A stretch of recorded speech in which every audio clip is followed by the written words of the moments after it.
Je suis au départ de la très réputée Coupe du Monde Gravel de Valkenburg. Entre montées mythiques comme le Koberg, des chemins ultra rapides, des descentes techniques et même un passage dans une grotte, on est ici sur la plus belle course de gravel auquel j'ai participé de ma vie. Mais aux Pays-Bas, le niveau il est monstrueux. Vais-je survivre parmi tous ces monstres de puissance? Vais-je réussir à me qualifier au championnat du monde? La réponse est dans cette vidéo. Hey, salut tout le monde, aujourd'hui on se retrouve à Valkenburg pour la Coupe du Monde Gravel. Ces Coupes du Monde Gravel UCI servent de qualification pour les championnats du monde. Pour ça, il suffit de terminer dans les 25% premiers de sa catégorie. Et aujourd'hui, ça sera mon objectif. Je vous présente le vélo avec lequel je vais rouler. C'est le GCR de chez Von Rissel, équipé des Legend Wheels. On est sur un total tout équipé autour de 8,5 kg, ce qui en gravel est vraiment pas mal. Au niveau du groupe, j'ai exactement le même que sur mon vélo de route, juste je suis en monoplateau, donc j'ai un 40 à l'avant et un 44 à l'arrière. Pour ce circuit, j'ai fait le choix de partir sur 2 pneus slick afin de vraiment optimiser au maximum la vitesse. Tout le monde fait ça, donc si je veux pouvoir rivaliser, à un moment, j'ai pas le choix. J'ai aussi passé le cap, j'ai mis des pédales de route sur mon gravel parce qu'on a une meilleure retransmission de la puissance. Ça va me permettre vraiment d'aller chercher de la performance et pour rouler à la même vitesse, normalement je dépenserai moins d'énergie. Donc j'espère que ça me permettra d'aller chercher un meilleur résultat. Et sur ce départ de course, ça va partir assez vite parce qu'au bout de 300 mètres seulement, on attaque le Koberg. C'est un col de quelques centaines de mètres qui est très connu dans le cyclisme professionnel et qui pour le coup va nous mettre à rude épreuve dès le départ.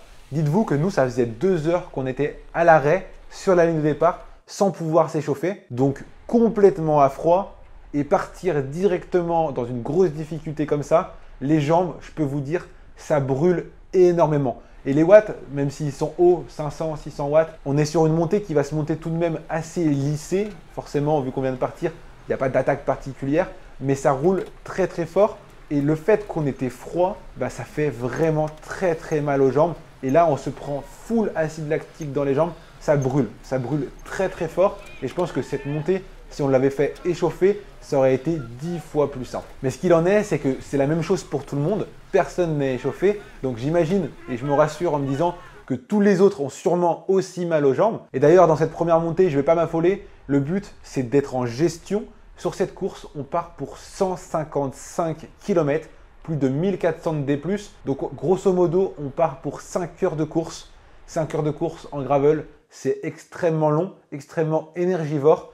Et je le sais, la vraie mission aujourd'hui, ça va être la gestion de l'effort. L'idée, ça ne sert à rien de partir trop vite, d'être dans le premier groupe et d'exploser et de rien faire au final. C'est de partir un peu plus en gestion et je l'espère aller jusqu'à la ligne d'arrivée à la meilleure place possible sans exploser. Et ensuite, on verra si jamais je fais partie des 25% ou pas. C'est pour ça que jusqu'au tout premier secteur gravel qui arrive seulement 5 km après, je vais vraiment pas me prendre la tête. S'il y a des cassures devant moi, je vais pas chercher à les boucher. Je m'affole pas. En fait, je veux juste prendre un groupe qui roule le plus possible à ma vitesse avec une seule chose en tête tout de même, ne pas aller trop doucement jusqu'au kilomètre 15 parce qu'au kilomètre 15, il va y avoir une grosse montée en single où je suis sûr à 100% ça va bouchonner. Donc il faut impérativement qu'à ce moment-là, je sois tout de même plutôt bien placé à l'avant pour pas me faire prendre dans les bouchons. Et vous verrez que c'était la bonne stratégie. Donc c'est pour ça que je pars pas non plus trop doucement. Le 15e kilomètre, une fois passé, je pourrais vraiment ralentir. Ça, il n'y a pas de problème. Mais avant le 15e kilomètre,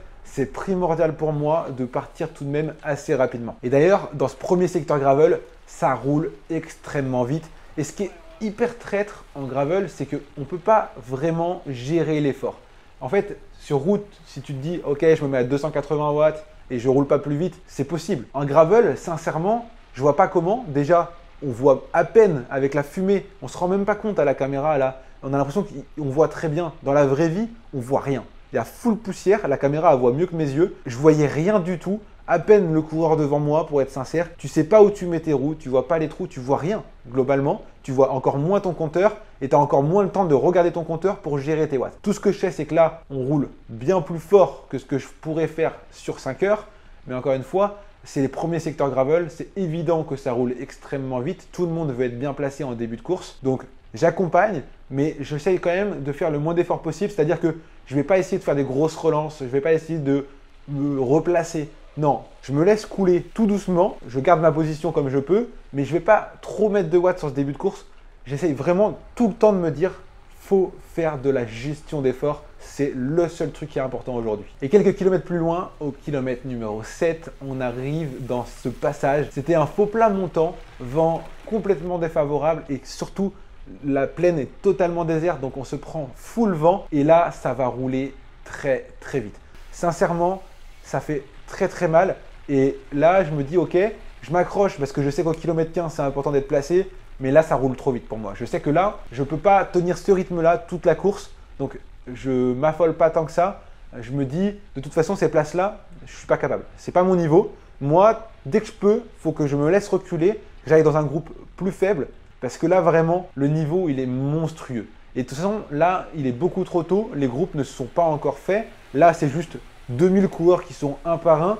Il n'y a pas encore de groupe réellement pour l'instant. Et en attendant que les groupes se créent, je vous parle 30 secondes de Sirocco, une marque de vêtements de cyclisme qui a une gamme ultra complète. Des centaines de produits hommes, femmes, route, gravel, des tenues parfaites pour les cyclosportives ou les entraînements. D'ailleurs, vous êtes déjà nombreux à avoir utilisé mon code promo RUEL qui vous permet d'avoir moins 10% sur tout le site. Et vous m'avez fait des retours ultra positifs, donc ça, c'est trop cool. Et si ça vous intéresse, je vous mets le lien dans la description. Et d'ailleurs, ce qui est marrant en gravel, c'est que le choix par où on passe est hyper important. Et là, par exemple, certains coureurs avaient prévu, je pense en amont, de couper le virage à cet endroit-là. Du coup, je perds énormément de positions. En plus, je me retrouve un petit peu bloqué. Et pour ce single-là, du coup, je perds une vingtaine de positions très bêtement.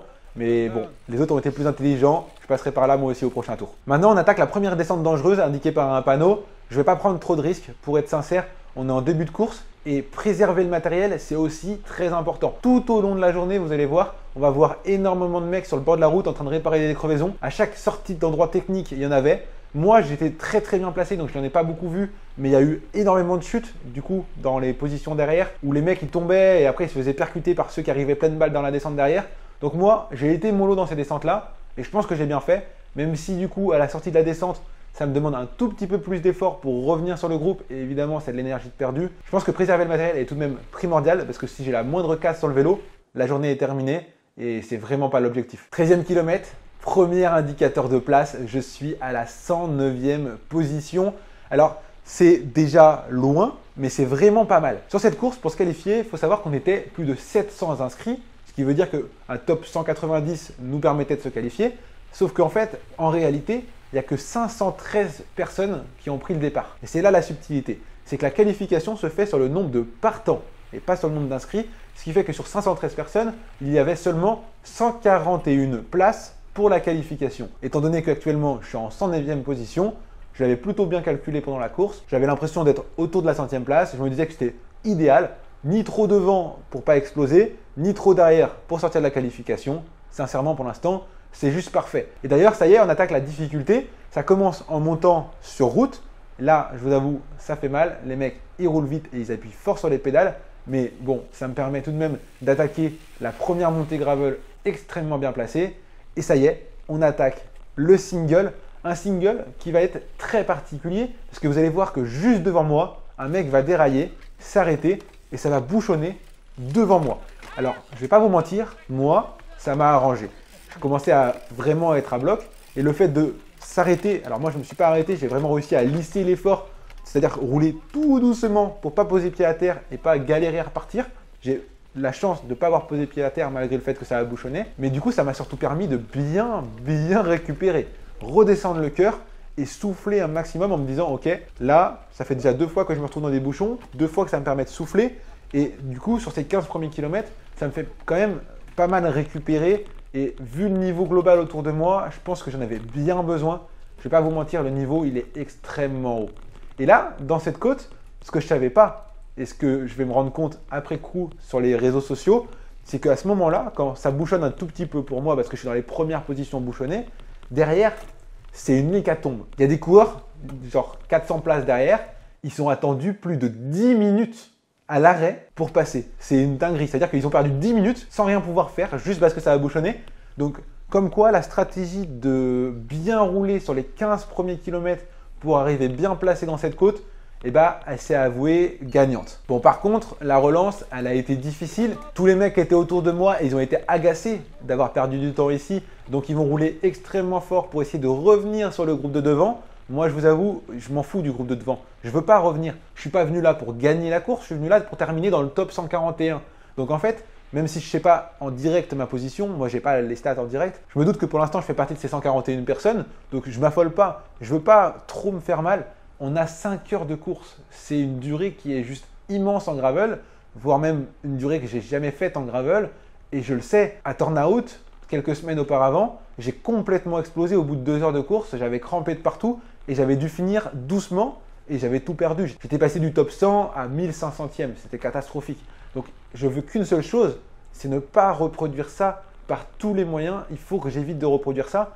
Mais en fait, en gravel, je me rends compte que c'est vraiment ultra difficile de vraiment gérer un effort. Même si on essaie de faire le moins d'efforts possible, et bah, en termes de watts, les relances sont extrêmement violentes, les secteurs gravel sont hyper durs, les watts sont très élevés longtemps, même si cardiaquement, je me suis imposé de ne pas monter à 180 BPM. À Turnout, j'avais fait 2 heures à 180 BPM, j'avais complètement explosé. Donc là, ma mission, c'est de rester plutôt autour de 170 BPM, parce que c'est plus simple de gérer des BPM que des watts quand on est en gravel, parce que les watts sont vraiment trop irréguliers. Du coup, j'arrive à gérer les BPM plutôt à la baisse, et ça, c'est trop cool. Sur la première heure et demie, pour vous dire, j'ai fait 167 BPM de moyenne, ce qui est vraiment hyper raisonnable. Mais en termes de watts, tout de même, les efforts sont très conséquents.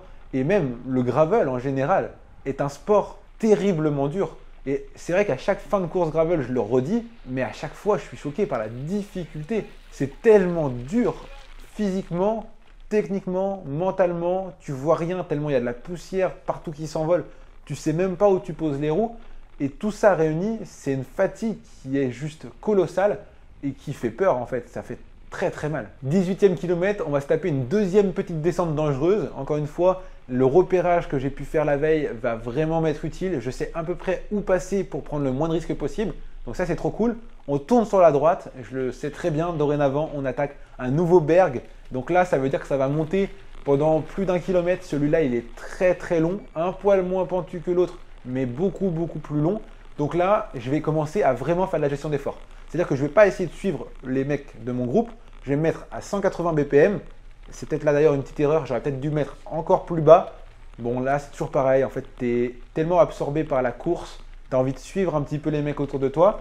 Et même si je décide de ne pas suivre le peloton avec lequel j'étais, il y a quand même le mec en noir juste devant moi là qui, à mes yeux, avait un niveau plutôt similaire au mien. Donc je me dis, vas-y, je vais essayer de prendre sa roue comme repère. Au final, je pense que j'aurais dû le laisser partir et rouler encore moins vite. Ça m'a coûté beaucoup d'énergie cette montée. Et je pense que encore plus en gestion la prochaine fois, ça serait mieux. Parce que là, du coup, je vais monter à plus de 180 BPM malgré moi. Parce qu'en fait, ça monte tellement que tu ne regardes pas ton compteur, tu es concentré et tu te laisses emporter par la fougue. Et je pense que j'ai été un peu trop fort dans cette montée. Tout de même, je me laisse progressivement reculer un petit peu. Je ne m'affole pas et je me sens vraiment bien hors les montées. Je me dis, putain, j'ai des bonnes jambes, ça tourne trop bien. Le vélo est juste incroyable, il roule tout seul. Il réagit tellement bien dans chaque relance, il m'accompagne, il m'aide dans l'effort. Tout ça réuni, je me dis putain, je me sens vraiment en forme. Je pense qu'en termes de place, j'étais bien et c'était le cas. Et du coup, tout ça réuni, je me dis putain, je le sens bien à la qualif. Je me dis c'est peut-être ma journée, c'est peut-être aujourd'hui que je vais réussir à me qualifier au championnat du monde. Et même si pour l'instant on n'a fait qu'1 heure de course, je me dis que si ça continue comme ça va dérouler tout seul jusqu'à l'arrivée. Je m'alimente bien, je bois bien. J'ai le temps de vraiment tout gérer comme ça, un petit peu au poil comme j'avais prévu. Et je me dis, bah, plus qu'à continuer comme ça. Au 28e kilomètre, on va tourner sur la droite. Ici, c'est une jonction entre le petit tour et le grand tour. Sur ce premier tour, on va faire la petite boucle. Et les 2 prochains tours, ça sera la grande boucle. On tournera à gauche et il y aura 20 km de plus par tour. D'ailleurs, c'est un peu frustrant de commencer par la petite boucle parce qu'après, quand tu attaques la grande boucle au 2e et au 3e tour, mentalement, c'est quand même très difficile. Donc du coup, on continue sur la petite boucle que j'avais repérée la veille, que je connaissais donc totalement par cœur. Et du coup, c'est très pratique parce que j'avais repéré certains petits raccourcis ou comment placer mes roues à certains passages vis-à-vis des cailloux. Évidemment, tout ça réuni, ça fait beaucoup d'énergie de gagner. Donc pour l'instant, tout se passe super bien. Au 33e kilomètre, on arrive doucement jusqu'à un prochain berg, donc une prochaine montée qui va être difficile. Il faut savoir que sur ce secteur, sur 5 km chronométrés, on a été beaucoup plus rapide que les mecs normalement autour de nous. C'est-à-dire qu'on était autour de la 120e place, certes, mais sur ce secteur de 5 km, on a fait 83e.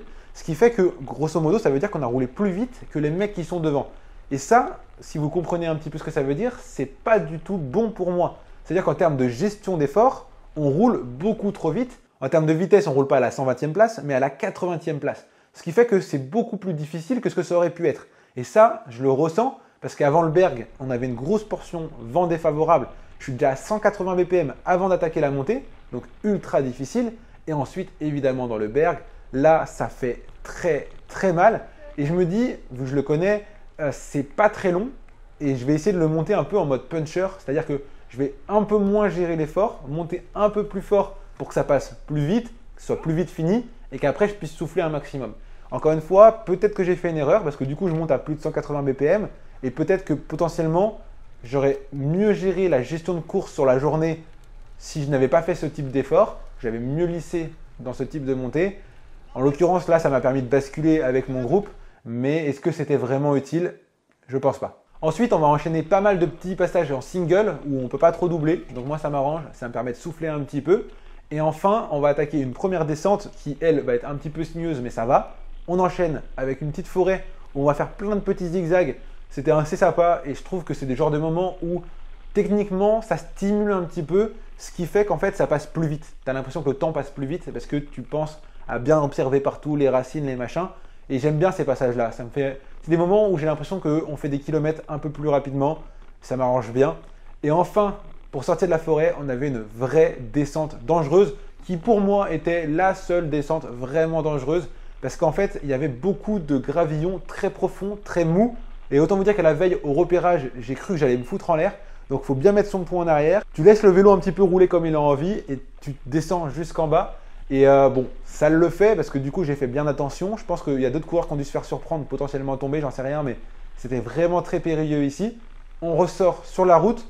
Là, je vais faire encore un effort un peu conséquent, c'est que je me retourne, je vois qu'il n'y a pas trop de monde derrière, donc j'ai pas trop envie d'attendre derrière. Et du coup, je fais le choix de revenir sur les coureurs devant, en me disant, ça va pas être un effort trop conséquent. Mais en fait, si, quand tu analyses, mon cœur il monte, je fais un effort conséquent. C'est un effort que j'aurais dû éviter. Clairement, là, même si la position, je ne la connaissais pas à ce moment-là, j'aurais pas dû faire cet effort. J'aurais dû continuer soit à mon rythme tranquillement et attendre le groupe de derrière, soit vraiment ralentir et attendre le groupe de derrière. Mais là, vraiment, c'est encore une fois une erreur. Et à partir du 39e kilomètre, c'est full single, full récup. C'est que des virages, c'est que de la technique. Donc globalement, on ne perd pas de position, on n'en gagne pas. Mais surtout, ça permet de souffler, de bien récupérer.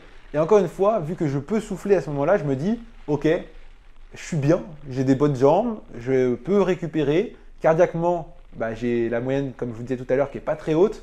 Donc je me dis, ouais, la sensation, le ressenti, il est plutôt bon. Je me dis, ça va. Alors qu'en fait, en termes de watts, en termes de puissance, j'étais à plus de 280 watts de moyenne. Ce qui est beaucoup trop pour moi en termes de gestion pour tenir 5 heures. Mais ça, je ne le savais pas encore parce que comme je vous le disais, en gravel, tu es trop concentré pour regarder tes watts et les moyennes encore moins. Donc du coup, je ne le savais pas encore, mais en termes de puissance, j'étais un peu au-dessus de mes moyens à ce moment-là. Et vu que cardiaquement, j'étais au-dessous de ce que j'avais estimé, j'avais cette sensation de facilité. Donc quand je passe la ligne pour le premier tour, je me dis, franchement, je me sens bien, bonne jambe, je suis en forme, vas-y, on continue comme ça va le faire. Après le premier passage sur la ligne, on enchaîne avec le passage mythique de la course. Franchement, c'était incroyable. On rentre dans une cave et là, pendant plusieurs minutes, on va être dans une cave et là, on n'a pas l'impression parce que la caméra, elle vous fait un rendu où on voit bien ce qui se passe. Mais regardez, si je mets un filtre pour vous montrer ce que je voyais moi réellement, c'était ça. Vraiment, je voyais rien. Non seulement il faisait super noir, les lumières elles étaient très très légères, mais en plus, j'avais plein de poussière sur mes lunettes. Donc en fait, je voyais vraiment quasiment rien. Du coup, j'étais en train de suivre le mec devant moi. Je ne voyais pas la grotte. J'étais perdu dans cette grotte. On faisait gauche, droite, droite, gauche. C'était incroyable. Franchement, incroyable. Heureusement, parce que vu que je voyais rien, la route au sol était vraiment parfaite. Vu que c'est une cave qui se visite, en fait, le bitume était parfaitement lisse. Par contre, il ne fallait pas non plus taper les murs. Ça, pour le coup, j'ai réussi à les éviter. C'était une belle expérience. En pleine course comme ça, de se retrouver au milieu d'une grotte, sincèrement, du jamais vu. C'était trop, trop cool. Et quand on sort de cette grotte, on espère au fond de nous qu'on va être en haut du Cauberg, mais on s'en doute très bien. On sort de cette grotte, on est au pied du Cauberg. Et là, mentalement, c'est difficile. Parce que je sais que la montée, elle dure 800 mètres, grosso modo 2 minutes, 2 minutes 30, quoi. Et c'est long, 2 minutes 30, avec autant de pourcentage. Donc, je décide de la monter pas trop fort. Encore une fois, en mode gestion d'effort. Parce qu'il ne faut pas que je roule trop fort dans cette montée. Donc, j'essaie de lisser l'effort au maximum. Donc, au début, je laisse partir mon groupe. Je me retourne, je vois qu'il y a un groupe derrière moi. Et du coup, je me dis, ok, trop cool. Et je me rends compte surtout que derrière ce groupe-là, il n'y a plus personne. Il y a encore un gros gap avant qu'il y ait d'autres personnes qui arrivent. Et en gravel, j'ai tendance à me dire ça à chaque fois qu'il faut que j'évite de rester seul. Et je sais pas, dites-moi en commentaire si vous connaissez, quand tu vois pas de groupe comme ça, en fait, tu as l'impression qu'ils sont loin, mais en fait, pas tant que ça. Je pense qu'il ne faut pas se dire, il n'y a personne, il faut que je suive impérativement mon groupe, comme je fais moi à chaque fois, c'est ce que je me dis. Je pense qu'il faut mieux se dire, ok, il n'y a personne visuellement, mais il y aura d'autres mondes pas très loin derrière. On est 2500 au départ. En vrai de vrai, il y avait sûrement un autre groupe pas si loin que ça derrière. Mais du coup, sur le moment, moi, je me dis encore une fois, ok, il n'y a plus personne derrière. Donc là, le groupe avec qui je suis, je n'ai pas le droit de les lâcher parce que sinon, pendant les 10 bornes de route qu'on va se taper juste après, je vais être tout seul sur la route. Et là, pour le coup, c'est vraiment une perte d'énergie. Donc du coup, je vais me mettre dans ce groupe-là, je vais les suivre et m'interdire de les lâcher. Et là, je pense que j'ai encore commis une erreur parce qu'en fait, ils vont rouler beaucoup trop vite pour moi. Et là, je le sens, je le sais, c'est trop dur pour moi. C'est vraiment difficile. Mais je me dis, quand je me retourne, je vois personne. Du coup, je fais quoi? J'attends qui? Je ne peux pas attendre et attendre un groupe. Donc, je panique un petit peu et je me dis, ok, il faut que je suive ce groupe. Mais vraiment, là, je suis à bloc. Et beaucoup trop haut au-dessus de mes moyens. Et là, en fait, je me dis, putain, mais je ne vais pas tenir à ce rythme-là. Du coup, jusqu'au premier chemin du parcours, kilomètre 48, je m'agrippe à ce groupe difficilement. On rentre sur le premier chemin. Là, heureusement, ils ralentissent un petit peu. Et là, j'étais trop content, franchement. Ça m'a sauvé un petit peu. Et au même moment, du coup, un groupe revient de derrière. Alors, comme quoi, il y avait toujours des groupes derrière. Il ne fallait pas s'affoler. J'aurais mieux fait de l'attendre, le groupe, je pense. Ça aurait peut-être été moins difficile. Et peut-être que j'aurais moins gâché mon énergie pour tenir les 5 heures. Et du coup, quand le groupe revient sur nous, je souffle un petit peu, je récupère un petit peu. Et jusqu'au 50e kilomètre, je reste dans le groupe. On arrive de nouveau dans la portion venteuse avec le moulin. Et là, il y a un mec qui pète devant moi parce que ça roule extrêmement fort dans ce faux plat qui est très difficile, très dans le vent, défavorable. Et en fait, quand le mec pète devant moi, je me dis, ok, il avait un gabarit assez similaire au mien. Il avait l'air de rouler fort tout de même, donc je me dis, vas-y, je reste avec lui. Si lui se laisse décrocher, c'est peut-être qu'il y a une raison. Je me laisse décrocher avec lui et on verra, on essaiera de prendre un groupe derrière. On ne s'affole pas. Il reste encore 3 heures de course, c'est juste immense par rapport à la dernière course gravel que j'ai fait au Gravier Rose. 3 heures de course, bah, c'est la globalité de la course que j'avais fait. Donc c'est juste énorme. Il reste un peu moins de 2 tours à parcourir, 2 grands tours en plus. Et du coup, je ne m'affole pas, je reste avec lui. Mais là, je commence vraiment à être en difficulté. Et là, je me dis, putain, ça sent quand même pas bon. Assez rapidement, on va se refaire prendre par un groupe que je vais suivre, qui va être un peu trop rapide encore. En fait, là, je suis un peu en train de craquer physiquement. Au bout d'1h50 de course, là, ça commence vraiment à être difficile. Et je panique un petit peu. Parce qu'en fait, je me dis, je ne sais pas quoi faire. Et peut-être que vous pourrez m'aider dans les commentaires, mais en fait, je ne sais pas comment gérer. Parce que vu que tous les groupes qui me rattrapent me semblent trop forts pour moi, et c'est peut-être le cas, qu'est-ce que je fais? Est-ce que je ralentis jusqu'à temps de trouver un groupe qui me va bien? Est-ce que j'essaie de les suivre avec le risque de complètement exploser? C'est hyper difficile. Franchement, quand tu arrives de la route en plus, ou sur les courses routes, bah, quand tu lâches du peloton principal, ta course elle est terminée et il n'y a plus rien derrière. C'est assez difficile mentalement à gérer. Stratégiquement, bah, je ne suis pas très bon, hein, on va pas se mentir. C'est tellement nouveau pour moi et même si à chaque fois je suis en mode ok, aujourd'hui je viens et je suis venu à Valkenburg en mode je dois faire de la gestion, je ne dois pas exploser, je dois aller mollo et tout, et bah au final je me retrouve dans une situation où je suis encore trop haut, trop au-dessus de mes moyens et je ne sais pas comment gérer. Donc si vous êtes expert gravel, n'hésitez pas à en parler dans les commentaires, je pense que ça m'intéressera moi ainsi que de nombreuses autres personnes qui regarderont la vidéo et tous ensemble peut-être qu'on pourra apprendre pas mal de choses.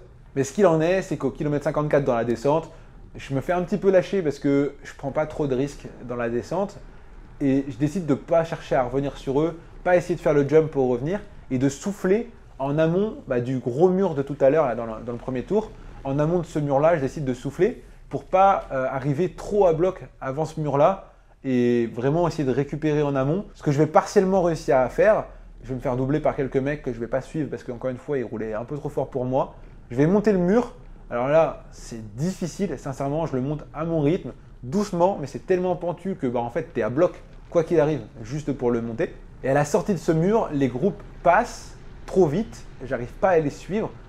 Au bout d'un moment, je finis par trouver un groupe qui passe et que j'arrive à prendre, mais c'est difficile. Franchement, je me sens de moins en moins bien et j'ai de moins en moins de force dans les jambes. Et c'est au kilomètre 59 sur les 155 km à parcourir qu'il va y avoir un vrai tournant dans ma course. En fait, je vais me dire dans ma tête, vas-y, je laisse partir le groupe en me disant, vas-y, je suis hyper bon en gestion d'effort, je les laisse partir, mais volontairement, j'attends un groupe derrière. Je pensais maîtriser ce que je faisais, alors qu'en fait, pas du tout. Je ne le savais pas encore, mais là, j'étais complètement en train d'exploser. En fait, ce qui va se passer, c'est qu'à partir de ce moment-là, tous les groupes qui vont arriver derrière moi, je ne vais pas réussir à les suivre. En fait, je suis mort, je suis cramé et j'explose réellement à ce moment-là. Et ma course, globalement, à ce moment-là, elle est terminée. Mais je ne le sais pas encore. Parce qu'à ce moment-là, j'étais encore dans les qualifications. C'était encore une place correcte.